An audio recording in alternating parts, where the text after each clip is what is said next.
जय श्री श्याम। आज हम सुनेंगे शनिवार व्रत कथा। एक समय सभी नवग्रहों सूर्य, चंद्र, मंगल, बुध, बृहस्पति, शुक्र, शनि, राहु और केतु में विवाद छिड़ गया कि इनमें सबसे बड़ा कौन है। सभी आपस में लड़ने लगे और कोई निर्णय न होने पर देवराज इंद्र के पास निर्णय करवाने पहुँचे।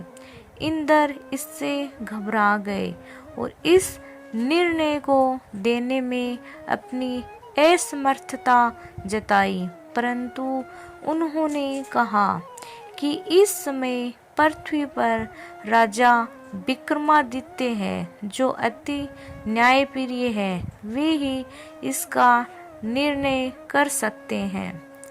अब सभी ग्रह एक साथ राजा विक्रमादित्य के पास पहुँचे और अपना विवाद बताया, साथ ही निर्णय के लिए कहा। राजा इस समस्या से अति चिंतित हो उठे, क्योंकि वे जानते थे कि जिस किसी को भी छोटा बताया वही कुपित हो उठेगा। तब राजा को एक उपाय सूझा।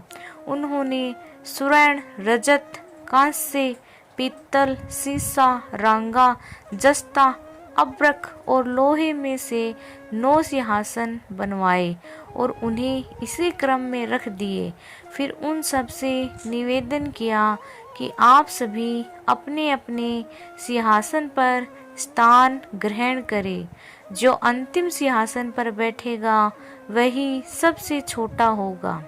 इस अनुसार लोहे का सिंहासन सबसे बाद में होने के कारण शनिदेव सबके बाद में बैठे, तो वही सबसे छोटे कहलाए। उन्होंने सोचा कि राजा ने ये जानबूझकर किया है। उन्होंने कुपित होकर राजा से कहा, राजा, तुम मुझे नहीं जानता।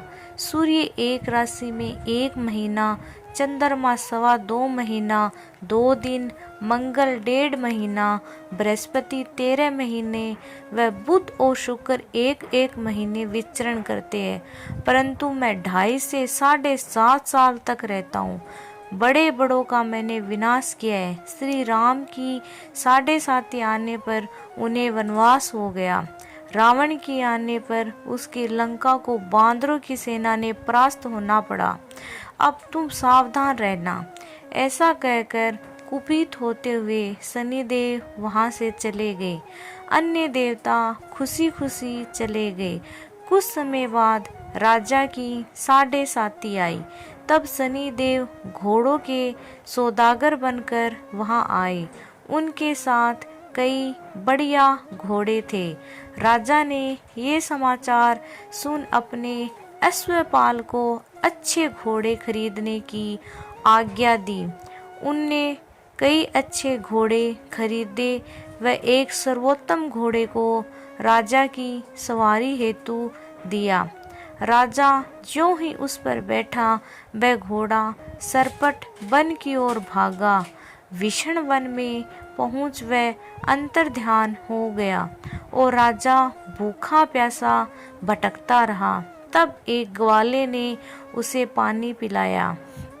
राजा ने प्रसन्न होकर उसे अपनी अंगूठी दी। वह अंगूठी देकर राजा नगर को चल दिया और वहां अपना नाम उज्जैन निवासी बीका बताया। वहां एक सेठ की दुकान में उसने जल पिया और कुछ समय विश्राम किया। भाग्यवश उस दिन सेठ की बड़ी बिक्री हुई। सेठ उसे खाना इत्यादि करान के खुश होकर अपने साथ घर ले गया। वहां उसने एक खूंटी पर देखा कि एक हार टंगा है, जिसे खूंटी निकल रही है। थोड़ी देर में पूरा हार गायब था। तब सेठ के आने पर देखा कि हार गायब है। उसने समझा कि बीका ने ही उसे चुराया है। उसने बीका को कोतवाल के पास पकड़वा दिया। फिर राजा ने भी उसे चोर समझकर हाथ पैर कटवा दिए। वह चोर गया बन गया और नगर के बाहर फेंकवा दिया गया। वहां से एक तेली निकल रहा था, जिसे दया आई और उसने बीका को अपनी गाड़ी में बिठा लिया। वह अपनी जीभ से बेलों को हाँकने लगा। उस काल राजा की शनि दशा समाप्त हो गई। वर्षा काल आने पर वह मल्हार गाने लगा।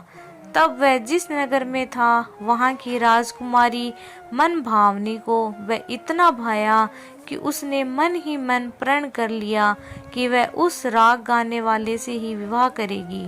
उसने दासी को ढूंढने भेजा। दासी ने बताया कि वह एक चोरकिया है, परंतु राजकुमारी ना मानी।